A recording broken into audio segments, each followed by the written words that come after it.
My name is James Thornton, and for 22 years, I believed my wife was the love of my life. Looking back now, I realize how dangerous blind trust can be. I was 46 years old, living in a quiet village outside Manchester with my wife, Emma, and our 2 children, Sophie and Oliver. We weren't wealthy, but we were comfortable. I worked as an operations manager for a logistics company while Emma taught English at a local secondary school. To everyone around us, we were the perfect family. At least that's what I thought. The first sign that something was wrong came on a rainy Thursday evening in October. Emma had become distant over the previous few months. She spent more time on her phone, smiled at messages she refused to explain, and suddenly cared about her appearance in ways she hadn't for years. Whenever I asked if something was bothering her, she'd laugh and call me paranoid. "James, not everything is a conspiracy," she'd say. And because I loved her, I believed her. That Thursday, I arrived home early from work after a meeting was cancelled. The house was empty. Emma had told me she was attending a teachers' conference in Birmingham. I walked into the kitchen and noticed her tablet sitting on the counter. As I passed by, the screen lit up. A message appeared. My stomach tightened. The sender's name wasn't saved. But the message was, "Last night was incredible. I can't stop thinking about you. Same hotel next week."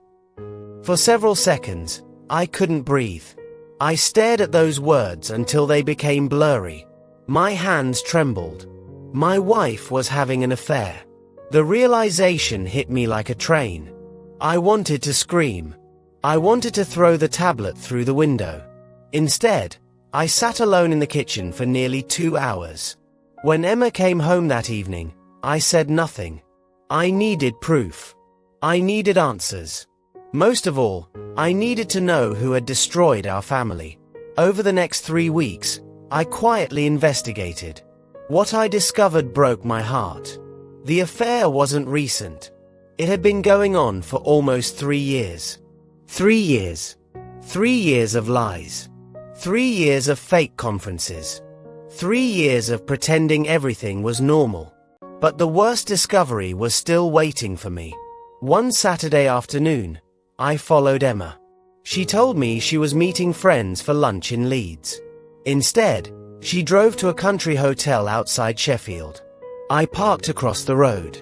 I watched her enter the lobby. 10 minutes later, another car arrived. A man stepped out. The moment I saw his face, my world collapsed. It was my younger brother, Daniel. My own brother. The man I had trusted my entire life. The man who had stood beside me as my best man at our wedding. The man my children called Uncle Dan. I felt physically sick. I remember gripping the steering wheel so tightly my knuckles turned white. For over an hour, I sat there in disbelief. Eventually, they emerged together, laughing, holding hands, kissing, as if 22 years of marriage meant absolutely nothing. I drove home numb. I didn't cry. I didn't shout. I simply felt empty.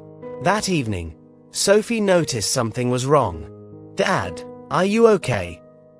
I forced a smile. "Just tired." The lie tasted bitter. Because I knew what was coming. Our family was about to be destroyed. The following week, I hired a solicitor. Then I hired a private investigator. If my wife and brother had spent years lying to me, I wanted every piece of the truth. What the investigator uncovered shocked even him. The affair had started years earlier at my father's birthday party. Everyone thought Daniel and Emma were simply getting along. Nobody suspected what was happening behind closed doors. Nobody except one person. My mother. The investigator discovered messages proving she'd known for nearly 2 years. My own mother. She had known. And she'd said nothing. The betrayal felt endless. My wife. My brother. My mother. All hiding the same disgusting secret. But there was still one final twist. A twist that changed everything. The investigator discovered Daniel wasn't just sleeping with my wife. He had convinced her to help him access information about my father's estate. My father had recently passed away, leaving behind several properties worth nearly £2 million. Daniel believed I would inherit most of it. So he used Emma. Together, they planned to pressure me into accepting a smaller share. The affair wasn't only about love. It was about money, greed, manipulation. The realization made something inside me snap. I was done being their victim. 3 weeks later, our entire family gathered for Christmas dinner. My mother, Daniel, Emma, the children.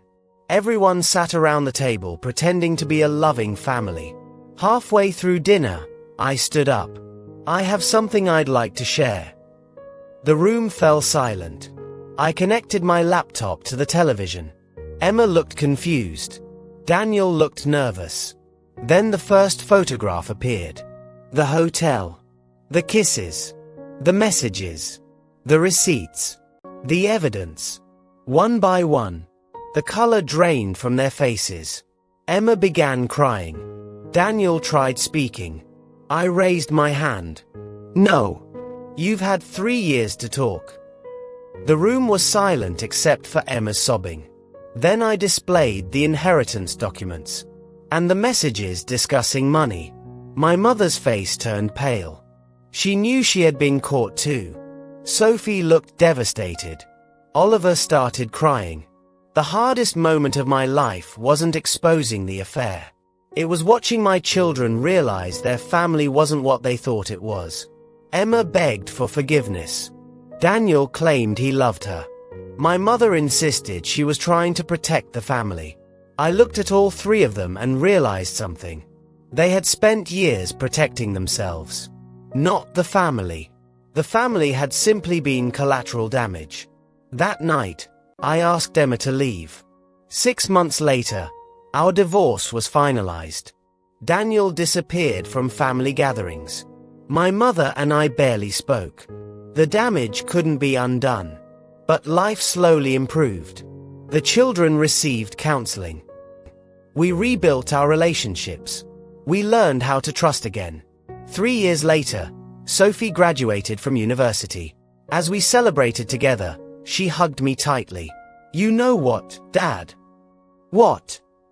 You were the only one who never lied to us. For a moment, I couldn't speak. After everything we'd been through, those words meant more than she could ever understand. My wife's affair destroyed our family. My brother's betrayal shattered my heart. My mother's silence broke my trust. But in the end, the truth gave us something lies never could. A chance to start again. And sometimes, that's enough.